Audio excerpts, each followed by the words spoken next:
തിരുമ്മയാ ഇരട്ടിക്കൊന്നുമില്ല. ഇത് കുറെ ഉണ്ടല്ലോടാ. കഴിവറട മോൻ. ചാവാൻ പോണെന്ന് പറഞ്ഞാൽ 10 പൈസ കൊടുക്കല. വിശന്ന് പൊരിഞ്ഞാൽ ഒരു ചായ കുടിക്കല.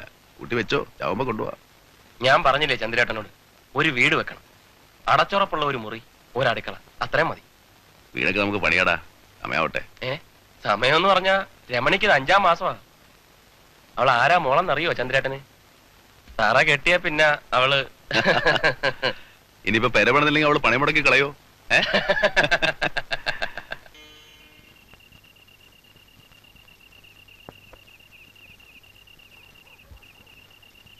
ചന്ദ്രേട്ടൻ ഒന്നും പറഞ്ഞില്ല.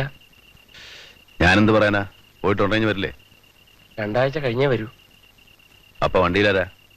അത് 2 ആഴ്ചത്തേക്ക് ചന്ദ്രേട്ടൻ ആരെങ്കിലും വിളിച്ചു നിർത്തണം. പോയാ വീട് പണി കഴിഞ്ഞിട്ടേ തിരിച്ചു വരൂ. ഇനി അതിനുവേണ്ടി ഒരു പോക്ക് വേണ്ടല്ലോ. എനിക്ക് വേണ്ടി ആരും ത്യാഗമൊന്നും ചെയ്യണ്ട. എവിടെ വേണേലും പോയിക്കോ. ചെണ്ടപ്പുറത്ത് കോല് വീഴുന്നിടത്തോ, ബംഗ്ലാവ് പണിയാനോ, പേറിനോ.